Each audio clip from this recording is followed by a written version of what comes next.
el Congreso sí ha llegado al nivel más alto de desaprobación, ¿no? Este 83% es el más alto que ustedes han registrado hasta ahora, ¿no? Sí, en el caso del Congreso es histórico, ¿no? Incluso una popularidad de 11% del Congreso es menor que lo que hemos registrado en otras oportunidades en el pasado. Estamos enlazados ahora vía Zoom con Urpi Torrado, gerente general de Datum. Urpi, muy buenos días. Tienes que activar tu audio, Urpi, que no te estamos escuchando. Está activado. Ahora sí. Buenos días. Muy buenos días, Urpi.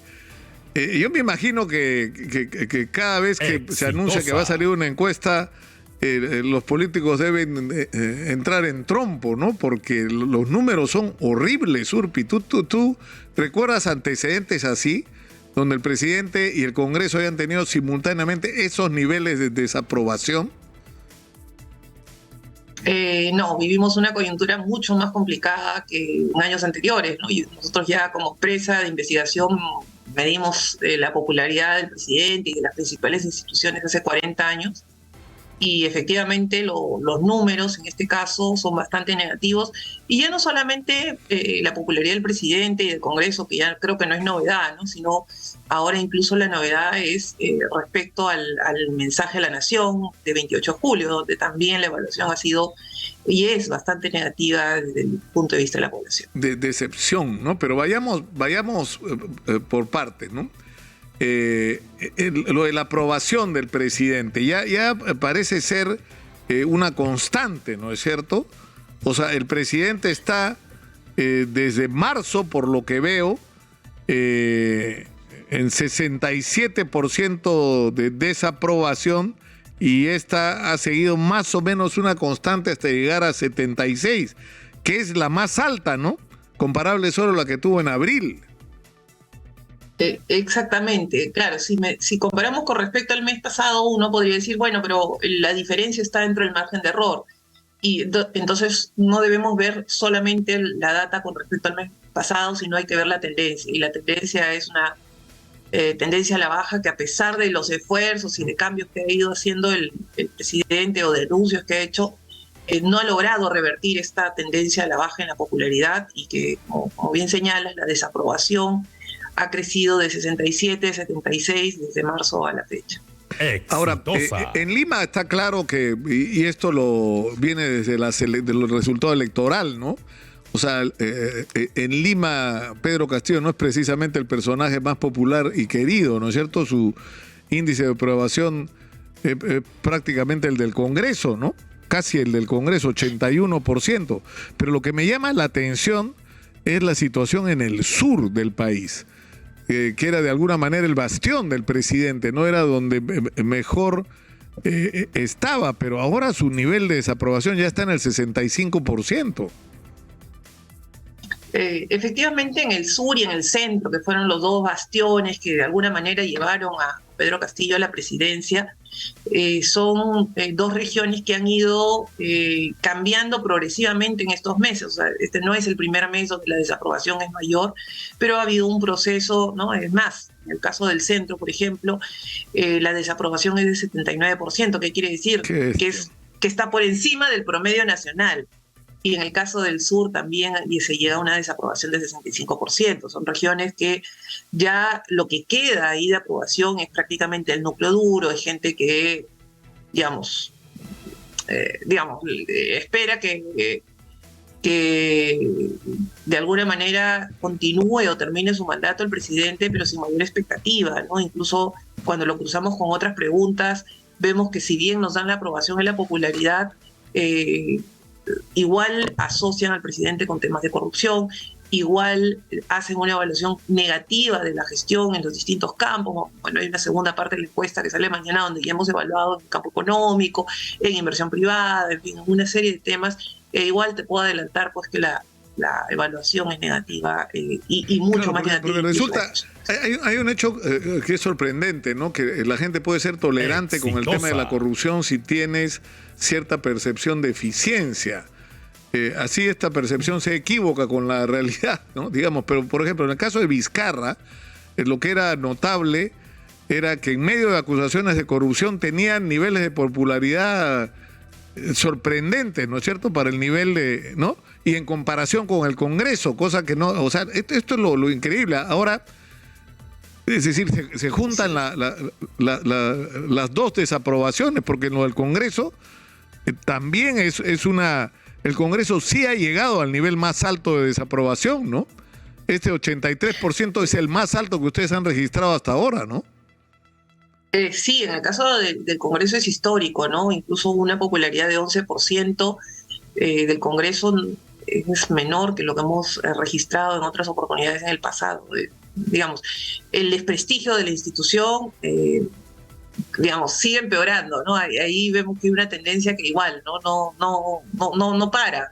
Más, aquí el comparativo lo hemos hecho desde octubre del año pasado, y desde octubre del año pasado la constante es el aumento en la desaprobación, ha pasado de 71 a 83 en estos meses, y la aprobación de 21 a 11, ¿no? O sea, sigue cayendo. Claro, porque acá además esto es lo que a mí me sorprende, pero yo tengo, o sea, yo he escuchado en las últimas semanas, desde los dos lados, de la polarización política que hay en el Perú, quienes, digamos, votaron por Keiko y tenían expectativas en la vacancia presidencial, que están indignados por el Congreso porque sienten que el Congreso los ha traicionado. Es decir, que el Congreso no ha logrado los 87 votos que debían tener. Entonces, gente, digamos, que está contra Castillo, está contra el Congreso porque no ha sido consecuente frente a Castillo. Pero en el otro lado, hay la gente que votó por Castillo, que también está en contra del Congreso. O sea, se juntan. Esto es lo que explica que la cifra sea tan alta, ¿no? Porque los que estaban a favor y los que estaban en contra de Castillo se unen en la misma desaprobación al Congreso por razones distintas, ¿no? Efectivamente, o sea, acá en realidad lo que hay ya es una abrumadora mayoría, ¿no? Estamos hablando de más del 80% de todo el país que desaprueba el Congreso, es decir, incluso rechazan, digamos, la actitud de algunos congresistas de pifiar al presidente de su discurso, de darle la espalda, o incluso de salir del hemiciclo, porque no es lo que esperan ellos, lo que esperan es resultados. El resultado es la vacancia, el resultado son la censura. Entonces, al final ven como que todo esto es un show. Entonces, por eso es que la población es tan crítica con el Congreso, ¿no? Porque esperan y no ven que el Congreso cumple esta labor de fiscalización, de legislar por el beneficio del país, ¿no? Sino ven a un grupo de personas mirando por sus propios intereses y negociando bajo la mesa. No, eso es lo que al final claro, termina pasándole. Y esto sazonado con un congresista que tiene que renunciar a la tercera vicepresidencia porque tiene una sentencia, ¿no es cierto?, judicial, y va a tener que ir a cumplirla, ¿no? O el congresista no solo denunciado, sino se le ve por estas imágenes que puso Panorama huyendo, ¿no? Desesperado del lugar donde estaba claro que había hecho algo incorrecto, que era abusar sexualmente de esta chica, ¿no? Abusando además de su posición de poder. Ahora, el tema es que a mí hay algo que es decir, no sé, si yo fuera presidente de la República o presidente del Congreso y sale una encuesta de estas características, yo llamo a la persona o a la empresa que ha hecho esta y le pregunto, Exitosa, ¿no? ¿Usted qué piensa? ¿Cuáles son las razones? ¿Qué estoy haciendo mal? ¿Qué cree usted que debo corregir? ¿Qué me aconsejaría? ¿Alguna vez te ha pasado esto, Urpi? O sea, yo soy presidente. O sea, si yo fuera Lady Camones, que claramente no soy, ¿no es cierto? Pero digamos, si fuera Lady Camones, yo te llamo y te digo, acabo de asumir la presidencia del Congreso. ¿Me puede decir qué tendría que hacer el Congreso en su opinión, como analista de la opinión pública? ¿Qué me recomendaría usted? Sería lo lógico, ¿no?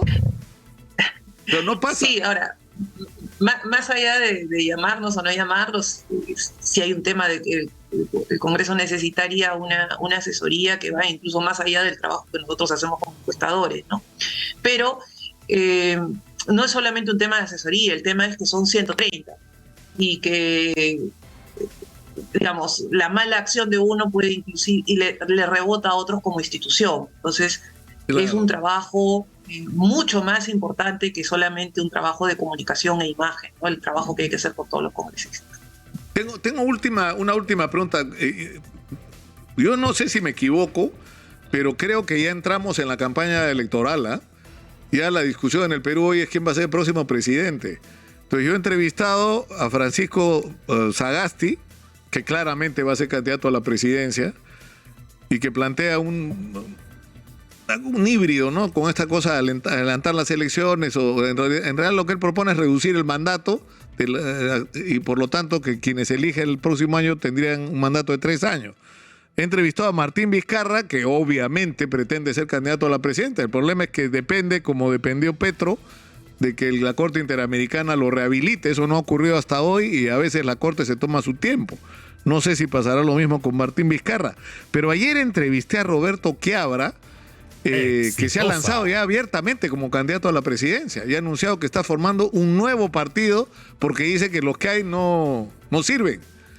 Y no sé si te has dado cuenta que ha tomado en las últimas semanas y hasta meses, diría yo, un rol más discreto en el Congreso. Ya no está siendo tan protagonista porque está ocupado en hacer su partido y en prepararse para una campaña electoral. Pero ayer lo dijo abiertamente, porque normalmente los políticos no... Tú le preguntas, ¿va a ser presidente si el pueblo lo pide? No es el momento. No, de frente me dijo que sí.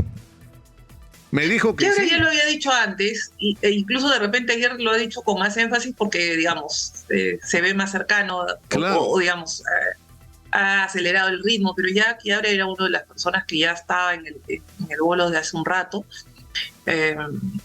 Creo que el problema, en general, como tú acabas de decir, los partidos políticos, pero es más allá de los partidos políticos, claro. Es toda la clase política, ¿no? O sea, no vemos cantidad de... O sea, ya no, cuando son autoridades, juicios y denuncias, e incluso ahora problemas en la inscripción.